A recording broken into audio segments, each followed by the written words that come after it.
mendapatkan hati. Negeri ini memanggilmu kawan, belajar bergerak berbagi untuk negeri. Guru penggerak majukan pendidikan, guru penggerak menghamba pada murid, kreatif rancang pembelajaran, hargai potensi, tingkatkan prestasi, lahirkan profil pelajar Pancasila. Belajar bergerak berbagi untuk negeri, kita menjalin kolaborasi. Belajar bergerak berbagi untuk negeri, demi bakti pada Ibu Pertiwi.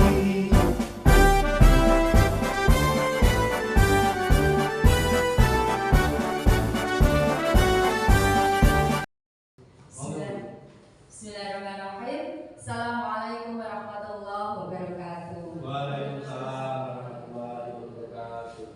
Alhamdulillahirrahmanirrahim. Puji syukur marilah kita panjatkan kehadirat Allah Subhanahu wa taala pada hari ini Senin tanggal 30 Januari 2023. Kita masih dipertemukan dalam keadaan sehat di aula SLBPJ SPBD Wilayah ini. Budaya positif ini ada beberapa poin yang akan menjadi materi untuk saya jadikan diseminasi di sini. Yang pertama tentang perubahan paradigma, yang kedua disiplin positif, yang ketiga motivasi perilaku manusia, yang keempat kebutuhan dasar, yang selanjutnya posisi kontrol restitusi, kemudian ada keyakinan kelas, dan yang selanjutnya adalah penerapan segitiga restitusi di SLBPJ SPBD Wilayah.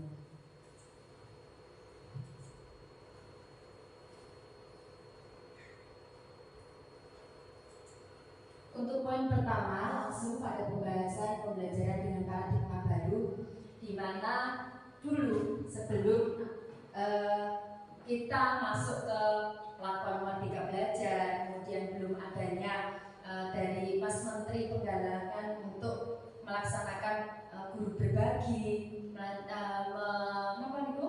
menerapkan untuk kurikulum yang berbasis pada abad 21, yang dimana pembelajaran dengan paradigma baru ini dirancang berdasarkan prinsip pembelajaran yang berdiferensiasi, sehingga setiap siswa belajar sesuai dengan kebutuhannya dari tahap perkembangannya, dan itu untuk mewujudkan profil pelajar Pancasila. Jadi diharapkan dengan diferensiasi apa itu? Kita memberikan pengajaran sekarang itu tidak dengan serta-merta kepentingan guru, tetapi berbasis kepada peserta didik. Nah, kalau di SLBPJ SPBD Wilayah sejak dulu di sekolah luar biasa itu sudah menerapkan seperti itu, tapi kurikulumnya yang sekarang dicanangkan oleh Pak Mas Menteri itu sebenarnya sudah kita laksanakan seperti sejak dulu. Dan sekarang ini kita diminta kembali atau disosialisasikan kembali kepada seluruh instansi satuan pendidikan agar mendiferensiasikan pembelajarannya, di mana ajang pembelajaran ke anak itu disesuaikan dengan kebutuhan anak. Nah, nanti pembentukan di situ menuju ini 6 elemen di sini ya, di profil pelajar Pancasila yang Bapak Ibu dan anak-anak di setiap saat sudah diingatkan, bahkan di visi misi dari SLBPJ SPBD Wilayah sendiri juga sudah menerapkan. Yang salah satunya beriman dan bertakwa pada Tuhan yang kepada seluruh instansi satuan pendidikan agar mendiferensiasikan pembelajarannya, di mana ajang pembelajaran ke anak itu disesuaikan dengan kebutuhan anak. Nah, nanti pembentukan di situ menuju ini 6 elemen di sini ya, di profil pelajar Pancasila yang Bapak Ibu dan anak-anak di setiap saat sudah diingatkan, bahkan di visi misi dari SLBPJ SPBD Wilayah sendiri juga sudah menerapkan. Yang salah satunya beriman dan bertakwa pada Tuhan Yang Maha Esa dan berakhlak mulia. Yang kedua dengan berkepentingan kebinekaan global, yang ketiga bergotong royong, yang keempat bernalar kritis, kemudian kreatif dan mandiri.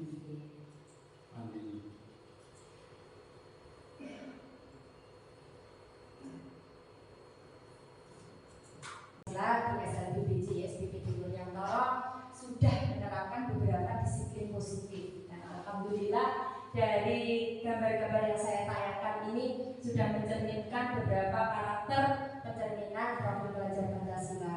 Ya, sholat duha berjamaah, mencerminkan karakter beriman dan bertakwa, berakhlak mulia, kemudian berakhlak lainnya juga bersalaman, Bapak Ibu guru yang ketika masuk, kemudian ketika pulang. Pencerminan yang berikutnya disiplin positif ketika kita setiap hari Senin melaksanakan upacara bendera, kemudian yang setiap Jumat kita juga melaksanakan untuk membangun kebersamaan, kemudian tidak membeda-bedakan teman, kebersamaan bersenang bersama di SLBBJ SPP di Wuryantoro. Next.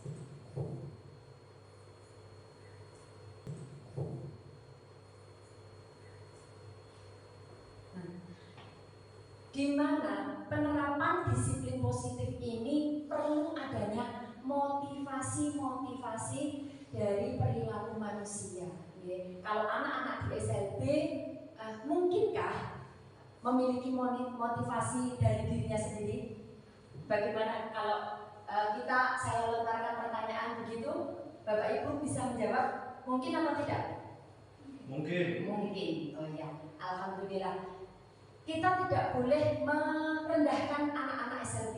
Jadi kemungkinan motivasi perilaku manusia juga akan tumbuh di anak-anak SLB sendiri. Tapi di sisi lain kita juga perlu mengenal yang pertama untuk mematuhi disiplin positif itu ada beberapa hal kenapa anak-anak itu bisa patuh gitu ya ke dalam disiplin itu. Yang pertama untuk menghindari ketidaknyamanan atau hukuman. Nah ini berasal dari motivasi eksternal, misalnya kalau kena kelasnya yang anak-anak kelas besar ya Bu, mungkin patuhnya itu karena nanti dimarahin bu guru, ayo kita harus segera masuk kelas, misalnya seperti itu. Nah itu motivasinya karena dimarahin bu guru, bukan karena aku kiki tidak masuk kelas itu ya. Jadi timbul karena motivasi dari luar seperti itu. Kemudian yang kedua untuk mendapatkan imbalan atau penghargaan dari orang lain, jadi iming-iming. Sesok itu biasanya anak-anak putra atau rangga sesok untuk gizi. Kalau kita tidak ramai di kelas misalnya seperti itu, ada penghargaan atau imbalan. Jadi tetap saja itu eksternal motivasinya, bukan dari jiwa diri anak sendiri. Kemudian yang ketiga untuk menjadi orang yang mereka inginkan dan menghargai diri sendiri dengan nilai-nilai yang mereka percaya. Di SLBBJ SPP di Wuryantoro, saya yakin dari sekian anak pasti memiliki motivasi dari dirinya, dari internalnya anak, bukan eksternalnya. Contohnya apa? Bila anak itu sudah senang pada sebuah kegiatan, itu pasti mereka malah justru memotivasi diri. Lihat bahwa anak-anak di SLBBJ SPP di Wuryantoro ini tidak impossible ya untuk memiliki motivasi itu. Yang selanjutnya ini tentang konsep kebutuhan dasar, yang diantaranya beberapa poin kebutuhan yang dimiliki atau yang akan diraih atau yang perlu dipunyai, yang kaitannya dengan beberapa kebutuhan dasar manusia. Yang pertama itu bertahan hidup. Pasti orang ingin mempertahankan hidupnya, ingin kelangsungan hidupnya itu langgeng gitu, tanpa hambatan. Yang kedua, prinsip kasih sayang dan rasa diterima. Nah inilah poin ini sering kita tidak menggali lagi, di mana anak-anak di SLBBJ SPP di Wuryantoro itu butuh rasa diterima. Nah itulah kebutuhan dasar yang mungkin menjadi poin inti, diterima di lingkungan di mana dia tempat belajar, di mana dia tempat bermasyarakat, apalagi rasa diterima di lingkungan keluarga. Ya. Nah, kalau 3 itu rasa penguasaan, ya. Kebutuhan akan penguasaan sesuatu. Orang kalau tidak menguasai, akhirnya anak-anak sendiri materinya bingung, nggak menguasai, akhirnya tidak tercukupi kebutuhan dasarnya. Seperti itu. Yang selanjutnya tentang kebebasan nih. Kebebasan ini terkait dengan kalau mau pembelajaran, anak-anak itu cenderungnya pengen bebas. Dan mari ini, ayo melipat anak-anak pun sing autis langsung ngorek-ngorek nopo niku kertas lipatnya diremet-remet, itu sepertinya ingin meluapkan kebebasannya. Nah, itu harus kita asesmen juga. Kenapa? Masing-masing anak dengan ketunaannya itu akan memiliki rasa peluapan kebutuhan untuk kebebasan itu tadi. Kemudian yang kelima tentang kesenangannya. Okay? Hobine ngecat-ngecat, kan melu nari dan turun, nggak mau. Nah, seperti itu menjadi kecenderungan bahwa kita yang berada di sini karena budaya positif ini diterapkan di SLB, mari kebutuhan dasar di atas itu kita cermati. Jadi nanti ketika anak itu mau kita terapkan apa, butuhnya itu sesuai. Betul ya? Kemudian sebelum Pak yang di bawah sendiri, kita juga bisa mengkaji bahwa perubahan perilaku positif dapat dimulai dengan cara mencari solusi untuk memenuhi kebutuhan tertentu dengan cara positif. Jadi sebagai pembimbing, pembina bisa sangat, dan apalagi menjadi seorang pemimpin. Yang pertama tentang posisi penghukum. Nah, kalau dulu sudah zaman Bapak Ibu guru kecil ada yang pernah dihukum, Bu? Pernah dihukum gurunya? Pernah. Oh, tidak. Oh, pernah. Pernah, Bu. Pak Agus pernah. Bu Yati? Tidak. Tim pernah?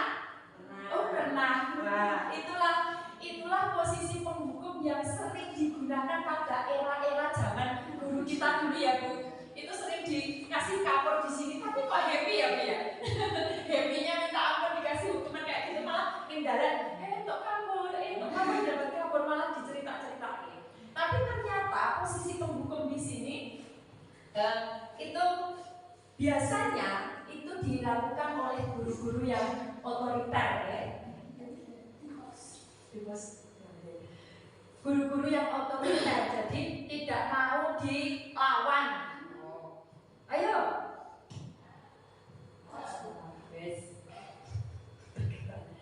tidak mau dilawan. Misalnya, cepat digarap 5 menit. Setelah 5 menit belum selesai, ayo maju, maju ke depan. Terus suruh berdiri apa megang kuping kayak gini. Itulah salah satu contoh posisi penghukum. Masih ada, kalau di SLB tidak ada ya. Tidak ada. Kemudian yang kedua, membuat rasa bersalah. Posisi membuat rasa bersalah. Di sini tuh berapa kali toh sudah tak bilangi, kok yo masih telat terus kayak gitu. Bu yo kasihan sama bu guru ini tuh loh, sudah jam 9 mengulangi lagi pelajarannya. Nah itu, jadi anak ya bu minta maaf. Kadang seperti itu. Itulah gimana ada posisi di sini membuat anak itu iba. Terus rasanya anak itu ada penyesalan gitu. Sudah bisa diterima ya yang kedua ini ya. Kemudian yang ketiga posisi teman. Nah, inilah yang sering ada di SLB. Yang sering ada di SLB, apalagi anak-anak saya yang tunarungu, kalau nggak kayak teman, anaknya takut, gister saya ketebak juga. Di posisi teman ini, misalnya gini, ya sudah hari ini terlambat nggak apa-apa, ya bu guru pernah terlambat kok. Ya sudah kayak bilang duduk kayak gitu. Jadi memposisikan diri seperti teman. Ayo masuk kelas saja. Di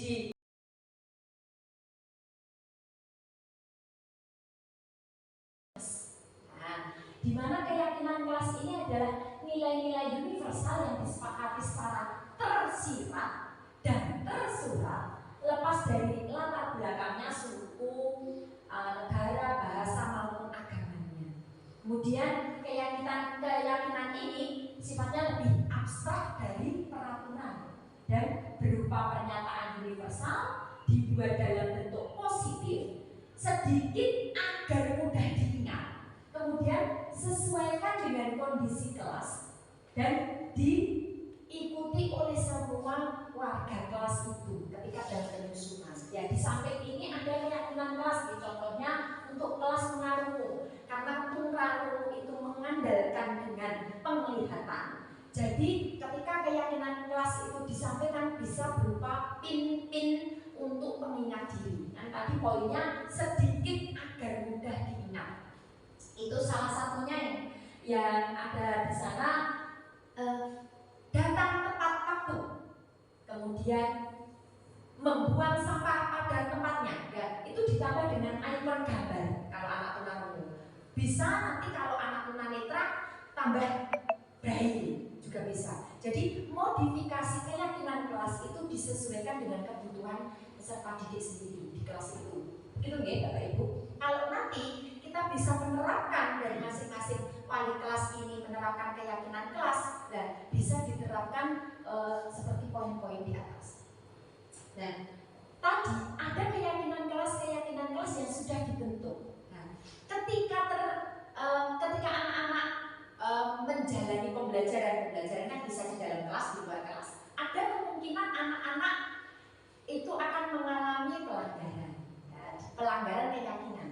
Nah, di mana ketika terjadi sebuah pelanggaran keyakinan, kita akan menerapkan segitiga restitusi ini. Bisa nanti saya praktekkan untuk penerapannya ada 3 yang namanya segitiga. Jadi 3. Segitiga itu 3. Yang pertama itu menstabilkan identitas. Jadi ketika anak melakukan pelanggaran keyakinan, kita sebagai pemimpin atau guru atau memposisikan sebagai manajer, mau posisi apa tadi? Mau jadi penghukum, atau mau jadi merasa bersalah, atau mau jadi nikwau yang 5 tadi bisa dipahami Nah, itu nanti bisa diterapkan. Menstabilkan identitas itu gimana? Dia identitasnya itu dikuatkan kalau mau jadi manajer. Tapi kalau mau jadi penghukum, identitasnya langsung dijatuhkan. Paham Nah, ketika menstabilkan identitas itulah peran kita kalau ideal sebagai guru. Kita kayak melipur. Anaknya masuk ke kelas, saya terlambat langsung saja mungkin kepada Pak. Saya ulas dulu, benar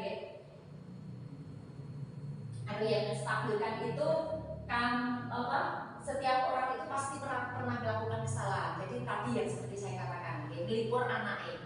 Ya sudah, nggak apa-apa terlambat, guru saja juga pernah terlambat kayak gitu, distabil Jadi anak itu tidak down. Nah, seperti itu.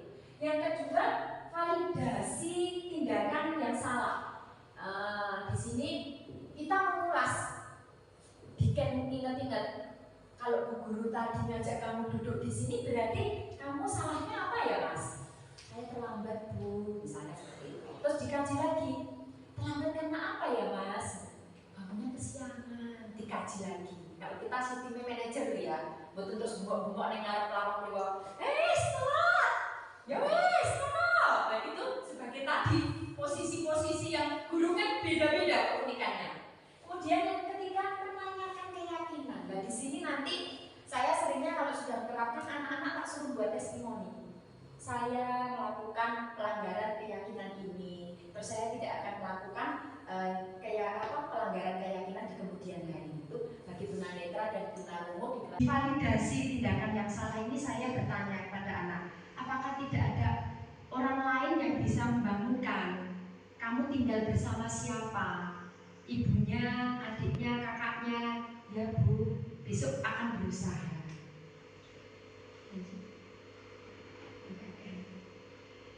Di situ saya memvalidasi semua kesalahan tindakannya yang salah, dan akhirnya anak juga memahami dan yang terakhir tentang keyakinan apa yang dia langgar dan tidak akan mengulangi. Seperti itu salah satu segitiga restitusi yang diterapkan pada anak tunanetra. Set.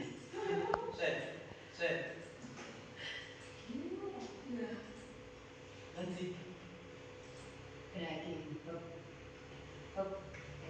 Langsung tak ini video yang kedua, penerapan segitiga restitusi bagi anak tunarungu. Benar, anak tunarungu ini terlambat ke sekolah dan ditambah dia tidak menggunakan seragam seperti teman-teman yang lainnya yang pada hari itu menggunakan seragam pramuka dengan alasan hari itu seragamnya basah.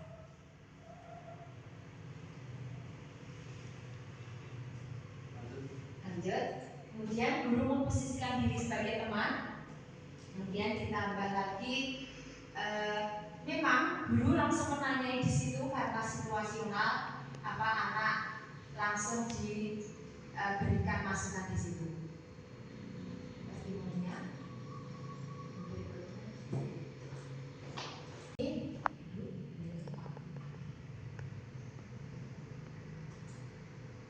Saya meminta anak untuk memperkenalkan diri. Nama saya Sila. Saya tidak akan mengulangi lagi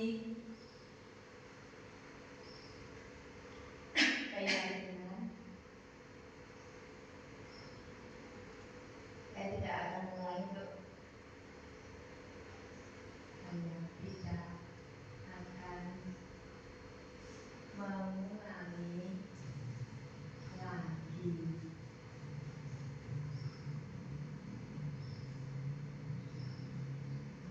Ketika masuk ke sekolah, begitu ya?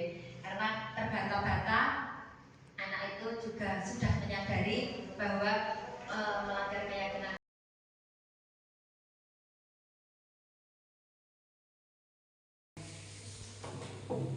Terima kasih kepada Bu Yuni. Di sini yang akan saya tanyakan kepada Bu Yuni, mengapa keyakinan kelas, mengapa tidak peraturan kelas saja? Terima kasih.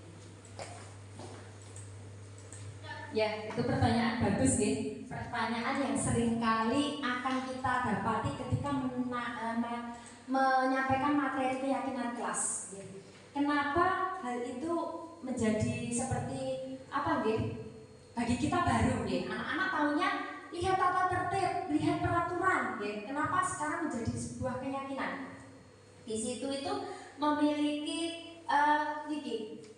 yang tadi saya jelaskan.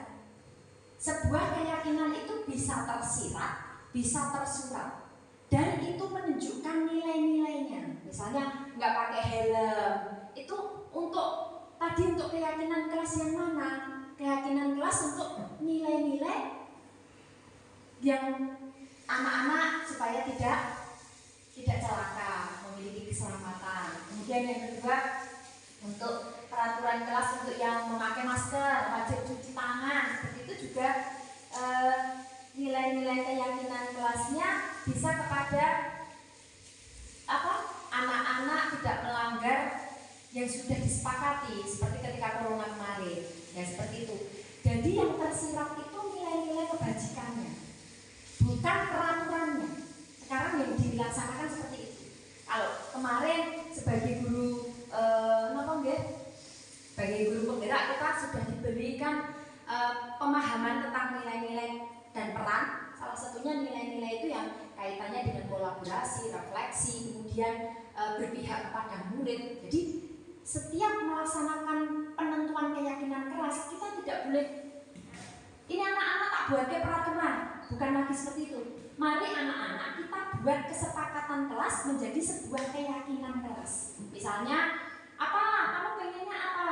Bu, saya kalau diterangkan pakai spidol hitam. Misalnya Mas Firman seperti itu. Saya tulis ketika menerangkan menggunakan spidol hitam. Berarti Bu Guru ketika menggunakan spidol merah, Bu Guru melanggar keyakinan kelas. Jadi keyakinan kelas itu berlaku untuk semua warga kelas.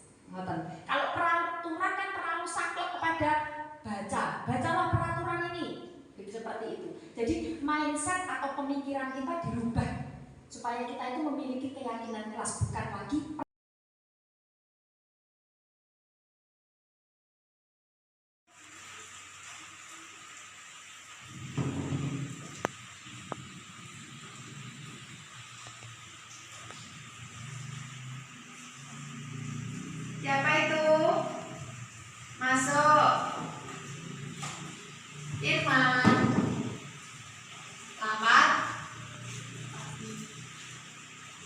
Firman ini jam berapa?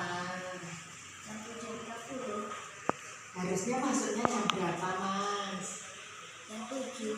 Ya sudah, duduk dulu. Hari ini cuacanya gimana tadi di jalan? Agak mendung. Kita rem dulu bukunya.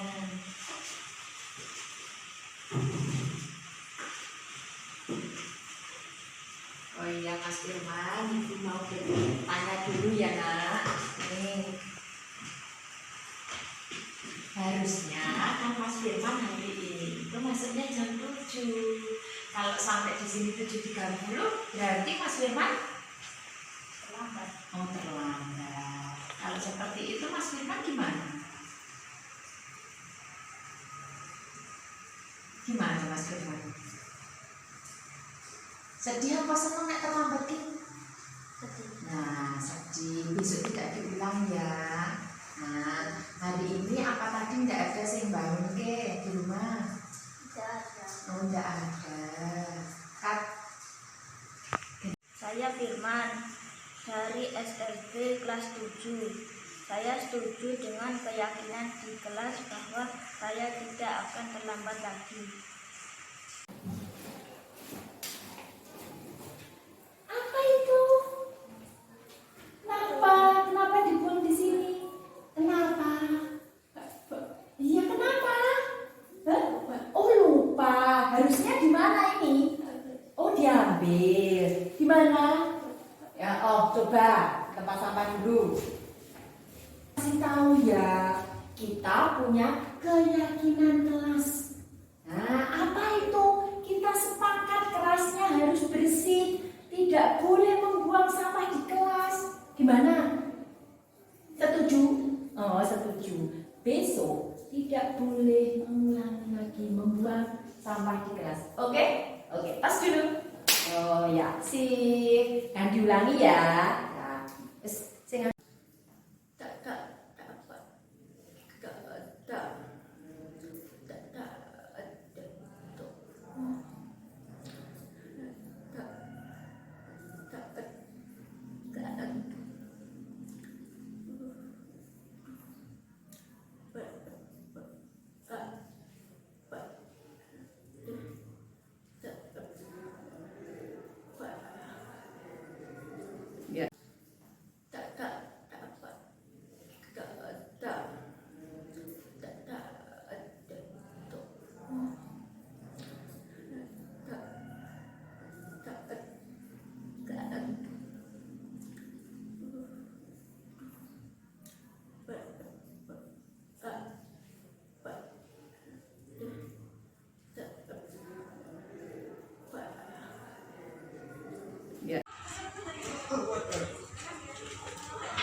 oh, hujan kemarin. Tetapi kamu tidak sama dengan temannya.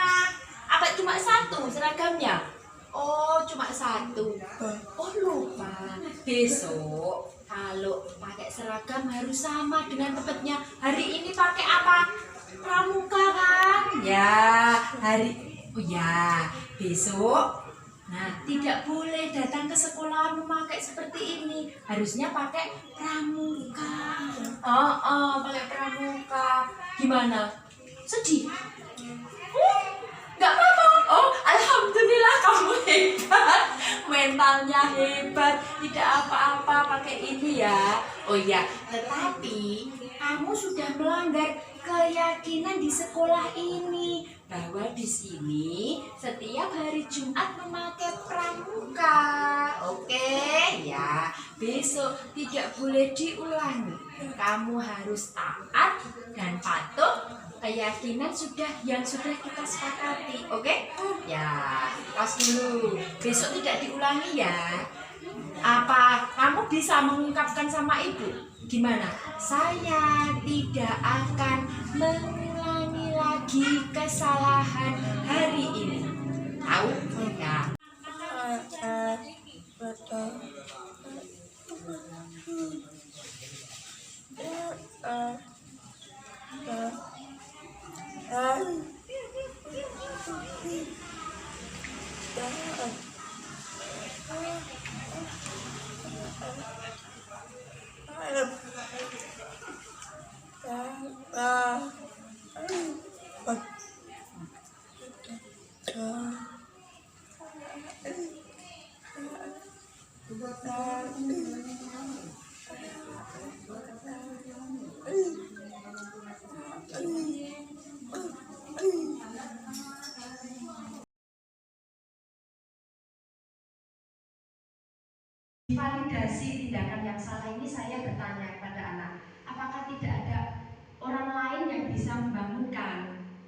tinggal bersama siapa?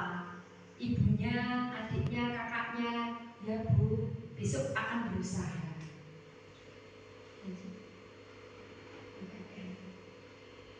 Di situ saya memvalidasi semua kesalahan tindakannya yang salah, dan akhirnya anak juga memahami, dan yang terakhir tentang keyakinan apa yang dia langgar dan tidak akan mengulangi. Seperti itu ya, salah satu segitiga restitusi yang diterapkan pada anak tunanetra.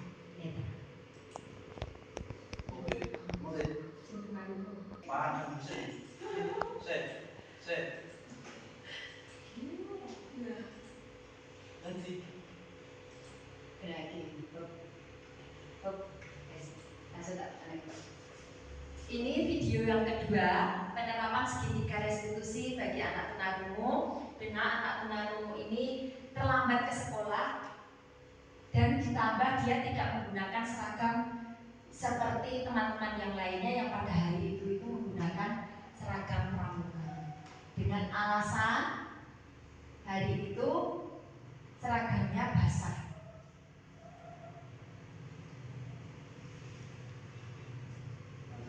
Lanjut, kemudian guru memposisikan diri sebagai teman, kemudian ditambah lagi memang guru langsung menanyai di situ karena situasional, apa anak langsung diberikan masukan di situ. Testimoninya next. Di sini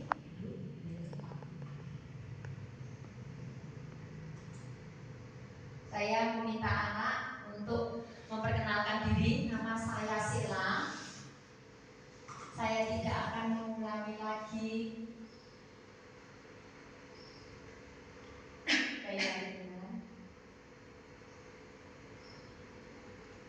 saya tidak akan mengulangi untuk tidak akan mengulangi lagi.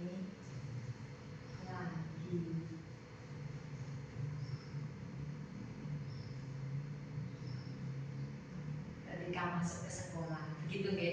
Karena terbata-bata, anak itu juga sudah menyadari bahwa melanggar keyakinan sekolah itu. Karena budaya positif ini sudah sampai pada modul 1.4 pada modul 1 kami di CDP Angkatan 7. Yang pertama itu tentang filosofi pendidikan Ki Hajar Dewantara, yang kedua tentang nilai dan peran guru penggerak, yang ketiga itu visi guru penggerak, dan yang keempat budaya positif ini. Ya, alhamdulillah sudah saya sampaikan tentang diseminasi, penerapan, pengalaman tentang beberapa poin di budaya positif di SPBD Dewantara. Sekiranya saya menyampaikan ada banyak kekurangan, banyak kekilafan, mohon maaf. Saya tutup dulu, nanti kita lanjutkan pada sesi tanya jawab yang kaitannya tentang materi-materi yang mungkin ada ganjalan atau kurang bisa dipahami. Sekian, wassalamualaikum warahmatullahi wabarakatuh.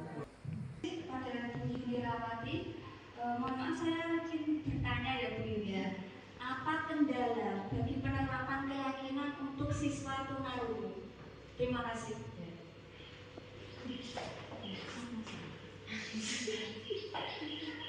Terima kasih atas penyampaian pertanyaannya.